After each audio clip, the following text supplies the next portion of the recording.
Ag Matters is underwritten by Ag West Farm Credit.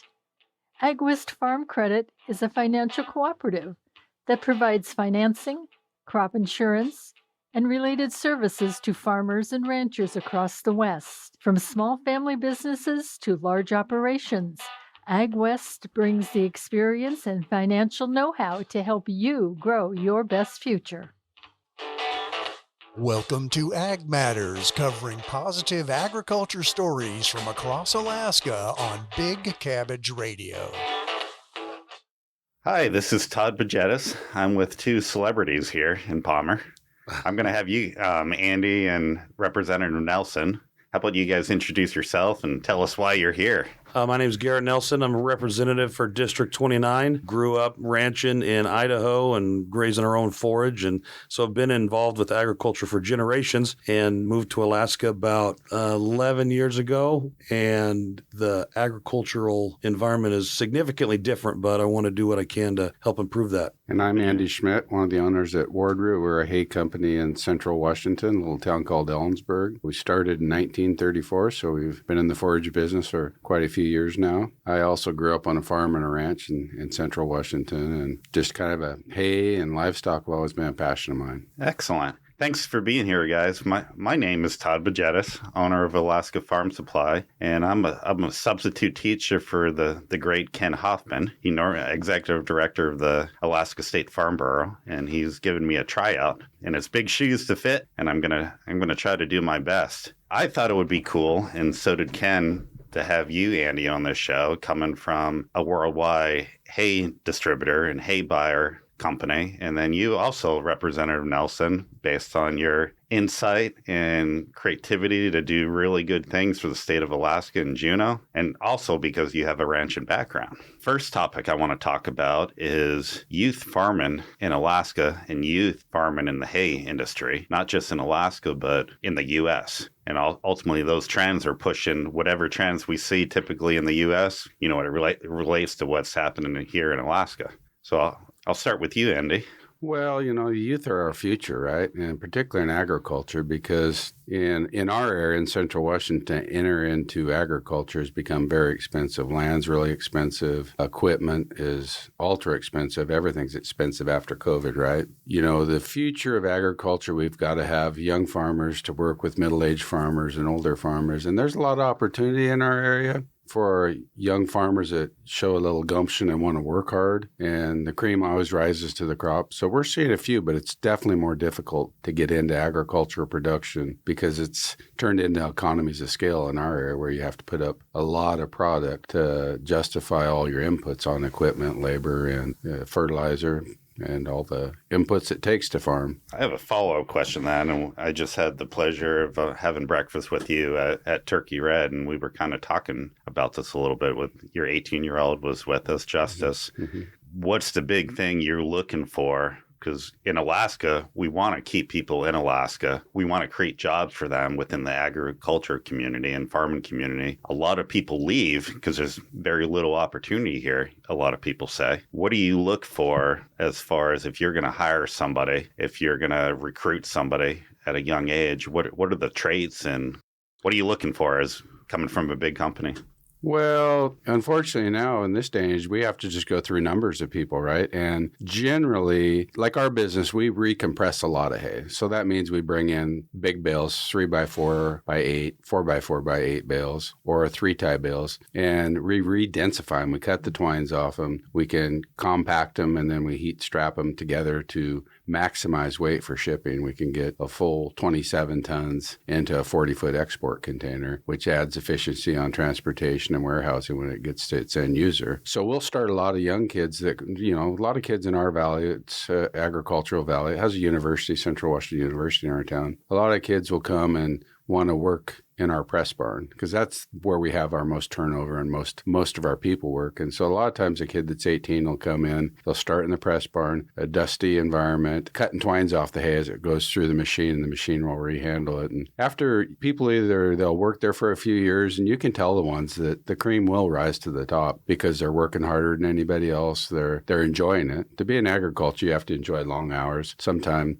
tough climatic conditions, right? So like Craig, Todd, you've met one of our owners, and Yeah. I hired him as a young hay loader when he was probably 19, and he's now one of the owners of the company. But people just rise to the top by hard work ethic and never say no mentality, and personalities help, particularly like if I buy hay and Craig buys hay, and you've met Bob Johnson. He's also a hay buyer. We all loaded hay. We've all grown hay. That gives us a competitive advantage, we think, because we understand the product and what it takes to produce it. So when end users such as you or your customers want to know about the product, well, we have firsthand knowledge. We grew up doing this. Yeah. So one of the factors most Alaskans don't know is in Alaska, about 82%, and it's actually a higher stat probably right now. This is old data of the hay comes from outside of Alaska. We could take all our farms here in Alaska, grow hay, and we still wouldn't have enough hay. And then you talk about a season we're having like right now. We just met with a few hay producers the last couple of days ago in Alaska,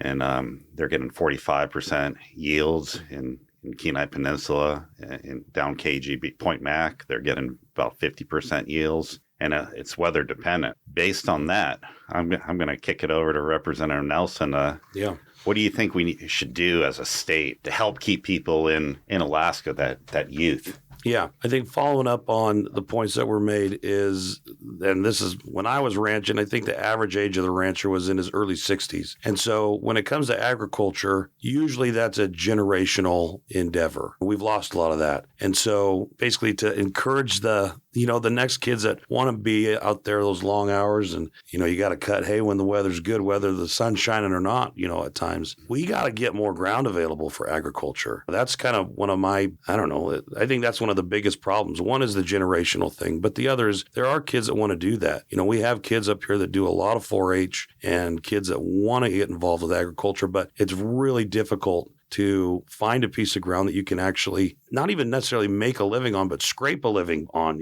So we have a ton of ground that the state owns that is, I guess, available on paper, but in the reality is not available. I think we have 4 agricultural leases in the state, and 2 of them go back to the 60s. And so it's a really difficult thing to break into. Where I grew up in Idaho, we grazed on BLM ground, on state ground, on Forest Service, and it took a lot of management, and there was a lot of paperwork involved, but it was available. So on paper, it's available here, but you can't go out and graze on a forest, or you can't raise hay on a forest, or if you wanted to farm, you can't do that on ground that's virgin ground that's still covered in gigantic trees. So I think that's a challenge, is just making it available for somebody who does have the will and the work ethic to go out there, and basically they're going to have to pioneer it, whether they own it or not, like even making those leases more readily available and kind of lowering the bar for those kids to be able to get in there and do that work. Yeah, I totally agree with you. One thing I'm so happy that we have, politics aside, you're a rancher. You're out there in the grind. You've had your own livestock. You've had your own gardens. You live in the community. You get it. How do we get that across to other elected politicians in Juneau? How can we get them on board with this? I think it's just going to have to be, we're just going to have to keep talking about it. I don't know. I've stopped using the word common sense, or the phrase common sense, because common sense comes from like solving common problems and coming to the same common conclusions that you and I have. But the reality is that most people don't do that anymore. Most people are not involved in this kind of stuff anymore. So I've stopped. I'm just, instead of saying common sense, I'm going to say it's logical. And so that way, when you can just actually cut right to the crux of the issue, I think, because it's not common sense for people. They just don't have the background. They don't. Yeah, they don't understand it, and so they're just ignorant of it, and it's not their fault. It's just something that they've never done. And so instead of trying to talk about food security and all these buzzwords and stuff like that, the reality is that we have a ton of ground, and everybody knows that. So then why can't we do this? And it's because the ground is not actually available. So I think that we're going to have to keep putting bills forward, maybe resolutions from a state level, so that we can actually talk about it on the floor and help these people understand the unique challenges that we face, but also the unique opportunities. Yeah. One thing I really like about our family business is we get to talk to all farmers on a large scale, small scale. And quite frankly, a majority of the farmers in Alaska, we call them micro farms. And they're 5 acres or under. A lot of them are 2 acres and under. You know, somebody that has 6 head of cattle, a couple goats, a horse, a flock of chickens. And that's what we hear is this. We have a really young generation in Alaska. They want to get into the ag community, but it costs, the land costs a lot of money. You have subdivisions going up. It jacks up the price for, you know, a young person, 22, 25 years old, to buy this land. They have the initiative. They have the drive. They can't get the land. Going back to what you said, it's 4 leases since what 1960s? Yeah, it's nuts. Yeah. Yeah. So those are things that we can, I think, work on, but it is something that's going to take time. It's going to take generations. What do you guys think? You know, this is your second trip to Alaska. Mm-hmm. We do a lot of business in Alaska. How can Alaska, from both of your perspectives, how can we attract more jobs, more investment from big companies coming in here and not just taking over, because none of us want that, but to create jobs and opportunity for our youth to stay within the farm and ag community?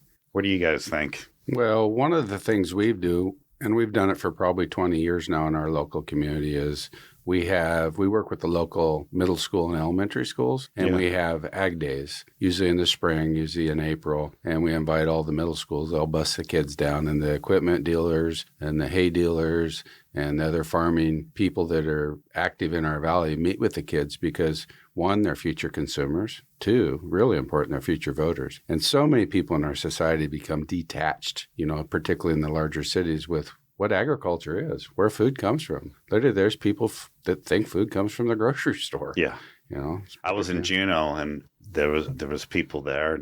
They didn't even know where chicken came from. Yeah. And they couldn't make the relation between a duck and a chicken, what kind of meat we get from each one, what type of eggs. And you know, I'm not trying to put anybody down, but some of these folks are from Anchorage, you know, that have never left Anchorage, and they just, like you said, not common sense. They just don't have the background or education. They just weren't raised that way, so they just don't know. Yeah, I think that's a really good point. It's something that I hadn't thought about, is that, so I'm kind of formulating my thoughts as we go, but agriculture means something different here. And when you were talking about taking kids out on like tours, we got, like, you got the reindeer farm and muskox, and, you know, we got some really cool things here, even in this valley, that those are animals that do well here, where, you know, we're not going to corn finish any beef, you know, we're not going to be doing that, but maybe changing the way that we think about agriculture. But I know that kids do tours, but maybe putting a bigger focus on that and on taking them out to the places that grow the cabbages and grow the carrots. And I'm sure that happens to a certain extent. My kids have done that, but maybe focusing on that more from an actual educational level so they can understand that earlier. And then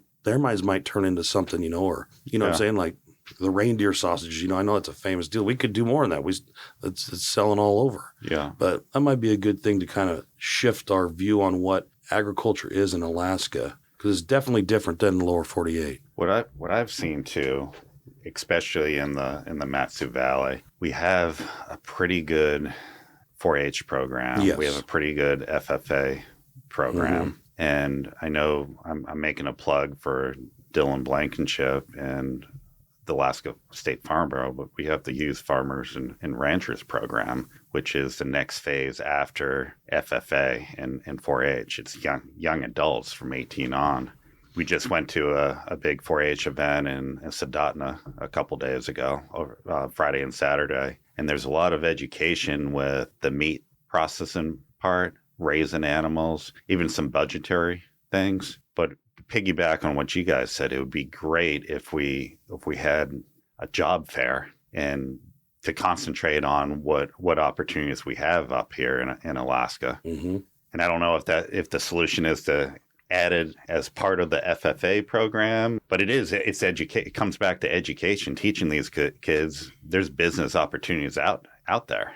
Yeah, definitely. And when I also will piggyback off that, though, we do have a tremendous 4-H and FFA program in the Matsu. And my kids all do it, and they all raise a variety of animals from turkeys to pigs and sheep. And we absolutely love it. And the educational opportunities there are tremendous as far as the workshops go. But getting that out into kind of the broader public and maybe, inspiring some kid who's never been involved in it that he decides he wants to, I think that would be a really good thing to do. Yeah. What do you think, Andy? Well, I just thought now we have another program in Washington State. It's called Forest Ag and Fishery Program, and it's generally geared towards the beginning and middle-aged workforce. And you take from forestry, the logging and the timber industry, and fisheries. Of course, fisheries is big in Washington, not near as large as it is in Alaska, but then agriculture. And you combine that, and it's a year-long process where you get those synergies together and those industries working together, and they tour and they learn public speaking, and they're meeting with representatives and politicians. And that synergy getting together, if it's either transportation or you're getting your message out, it's been a great program. I was going to go to, but I'm so busy in production. I wish I was able to go through the program, because a lot of people in our state have went through it, both state people working for the Department of Fish and Wildlife or local Forest Service, but a lot of loggers and ranchers and fishery people. So that's a great program too. And I don't know, maybe Alaska could interact some with that and get some Alaskan people down into, the lower 48 into Washington to go through the program, or at least, duplicate that program up here to some extent. So they have a website. Yeah. From a Juneau point of view, I'm going to kind of put you on the spot a little bit. Yeah. Again, I consider you an ally to the ag and farming community. You have that background, Representative Nelson, which is kind of a gem. It's not common. You have that background from a blue collar point of view. You have that background from a business point of view. How can we, as citizens, people from Palmer, Wasilla, and the Valley, how can we help you make good things happen? I know you talked about educating, other representatives and senators. What can we do to help you? And the squeaky wheel gets the grease, And so it's really helpful when people call, because they represent a certain number of other people who have the same opinion who never call, right? People just don't do that. And so I think that it's incredibly helpful if there are programs or there are projects that would be, or that like a community wants, or even just one family wants, not just calling your rep, but just taking the time to make another phone call or just write one email and cut and paste it. That happens a lot where we get emails to like our caucus or something, and they'll send them to a few people, and pretty soon it makes the rounds. I just had one of those the other day regarding the Department of Corrections that I hadn't gotten the email, but it'd been sent out to a bunch of other reps. And so it makes its way into the ether, and now it's a topic of conversation for us. So I think that's one thing. Also, just kind of in a general philosophical, like high overview deal, or a high overview, is that we are a natural resource state. And so I don't think it matters whether you're debating oil or gas or mining or coal or any of that kind of stuff. If we're talking about agriculture, we're talking about clearing land for leases, the reality is that there's going to be people that oppose that would rather have a pristine 100-acre chunk of forest that they'll never visit. They would rather it just, pristine is in quotation marks, they would rather that be sitting there untouched than humans ever taking any kind of productivity out of it. And that's a challenge as well, not just for people in the Valley here, but also all representatives, is that we have to recognize that if we want to, specifically keeping the topic of agriculture, if we want to expand it, we're going to have to be clearing land. We're going to have land that is not available right now, that is going to have to be logged, and it's going to have to be cleared, and it's going to have to be put into production. And there are people that are just philosophically opposed to that. Yeah. In Juneau. I mean, that's just the reality of it. We see a lot more violence about it, or irritation when it comes to mining and things like that. But the reality is that we need the same thing as miners do. We need roads. We're going to be clearing land. We're going to be taking a resource that is being unused and turning it into something productive. Yeah. And there are people that are just opposed to that. It kind of relates to a lot of things. People want it. They want food security, sustainability, but they don't want it in their backyard. They don't want that woods to be turned into farmland in their backyard. Mm-hmm. And I think you're right on. We need that land. if we don't, we're going to be relying on Fred Meyer's, Safeway for all the containers coming up here with goods. Yeah, and I was talking earlier today before, just that the reality too, once again, like let's just look at the reality, is that it's cheaper to bring eggs up here than it is to raise them. I mean, we used to pump out tens of thousands of eggs out of this valley a week, back in the day. And it's just not economical. I mean, there's little ones here and there like you're talking about, and we do that too. But looking at things that we actually can do as a state, we still are going to need land. Yeah. So, and that's, I think, let the market decide. Yeah. I got another hot topic for both of you. What can we do in Alaska? What regulation, what red tape can we cut to support the farm and ag community? I know one of the hot topics right now is, the Farm Bill on the national side, the Prime Act eliminating some of the USDA regulation that hampers Alaska. But what's one thing we can do on the national scale and also within Juneau to support us? What regulations can we cut? What red tape can we cut to support the farmer here in the valley? I mean, my first answer is the Prime Act. I think that's been a major bottleneck for a lot of people, and I've experienced it. And recognizing things that are easy to do or the easiest, recognizing that. And I think the Prime Act is a perfect example where we need to throw our weight behind that. Can you, some of our listeners out there may not know what it is. Yeah, so really high level, when it comes to slaughterhouses, anytime that there's going to be food that is used for human consumption, it has to go through a USDA certified slaughterhouse, and there has to be a USDA inspector on site to watch every single animal get killed. And if something goes wrong, which happens when you slaughter animals, sometimes they don't go down immediately, then it shuts the entire operation down to do an investigation. And those things are just business killers, maybe not at scale when you go to a place like Pasco, Washington, where they're knocking out 2,500 head a day and they have multiple lines. But in a small slaughterhouse that's trying to support a community, that there's people that are raising animals that want to slaughter it and they want to sell it to consumers. Something like that can shut them down for days or weeks, and it just backs the whole process up. So what the Prime Act would do, I know that it's still kind of in flux. So as far as the details on the USDA inspectors, I'll defer to you on that. But essentially what it would do is that it would give, I guess, I don't know if they wouldn't have to be there the whole time. I'm trying to think. It's not like a carve out, but yeah, basically a carve out for smaller slaughterhouses to make it easier for them to produce food, to produce protein that is going to be slaughtered and sold and consumed in a community. How about you, Andy? You have anything to say about that? Post-COVID, we have had a resurgence of kind of going back to the 1950s or 40s where a lot more beef or pork and even some poultry are being, trading hands without the USDA involved. People are trading on Facebook Marketplace, advertising hamburger, and it's butchered locally, but it's sold from private party to private party and marked not for retail sale. So there's a little trust there, and you get to know who the clean operators are. And we're kind of going back old school. And in our area, we're starting to see a resurgence of butcher shops. Yeah, consumers want, to know what they're buying, how it's been handled in a lot of cases versus just big ag production, like you mentioned in Pasco. And there's lots of things we can do. Like in Washington State, we got to start at Olympia, and then Seattle and King County. We've got the urban-rural divide that we get regulations just pushed down on us constantly in eastern Washington, and it makes it just really tough to compete against neighboring states or other markets. We've got a Climate Commitment Act that's had so much cost to power and natural gas and over 50-some cents a gallon to fuel. Yeah. And we can't pass that on to consumer and agriculture. We just have to absorb it. So growers are forced to lay people off, work with more family members, and work harder and longer. And that's not good for the overall health of a family farm.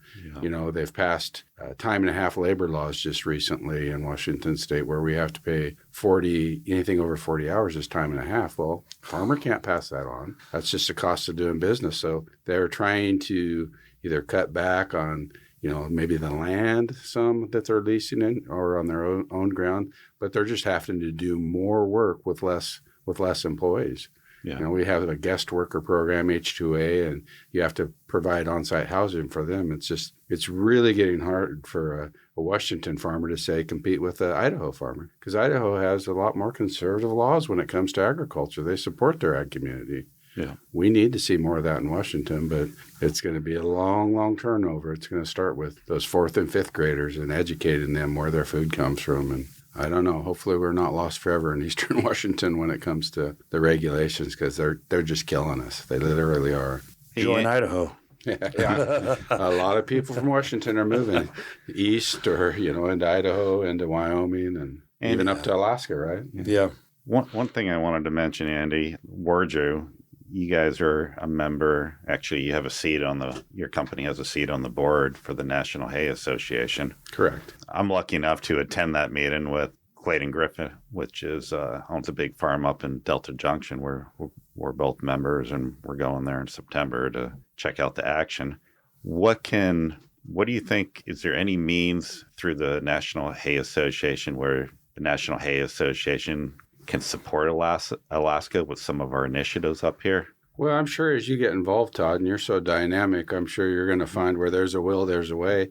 And it's a great organization. I think it's a 126 or 127-year-old organization that started many, many years ago just to get forage producers together with forage consumers in other areas of the U.S. And it's, once a year we have a yearly meeting. It's in September, and it's wherever the acting president of the organization is sitting. And so we get as a group travel. It's pretty fun. You travel to that state and see ag production from New York to Arizona to Washington to every state in the nation almost. So we haven't been to Hawaii yet, but I could see that would Alaska. I'm sure a lot of people in that organization would love to see Alaska, and a picture's worth 1,000 words, particularly in agriculture, because just yesterday we were to Blankenship Farms, and it's just amazing to me that they've out there in the Matsu, they've carved that out of the forest out there. And when we went by some of his neighboring farms, is like, if you don't use that land, it's amazing how fast it'll reclaim itself. I mean, the forest was just taking over some of that stuff where hay production isn't done.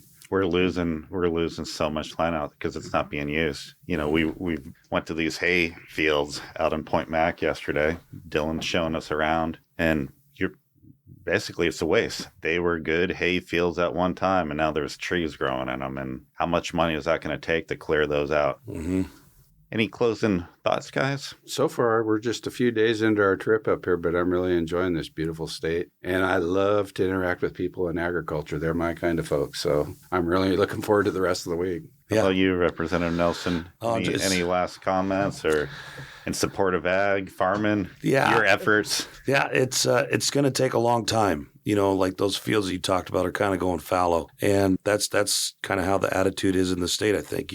We've lost some of that pioneer spirit as a state as a whole, and that's partly just from time or a lot of turnover. But we can get it back. It's just going to take time. Well, I really appreciate you guys being on the show. I hope Ken's proud of me. I've tried my best to hold down the fort for him, and we'll find out my grade after pretty soon. That's good. Thanks. Thank you guys for joining us. I think you did a good job on the other side of the mic, Todd. Yeah. Thank you, guys. You've been listening to Ag Matters, covering positive agriculture stories from across Alaska on Big Cabbage Radio. Ag Matters is a production of Radio Free Palmer, recorded at our studios in Palmer, Alaska. For more information about this program, email manager@radiofreepalmer.org.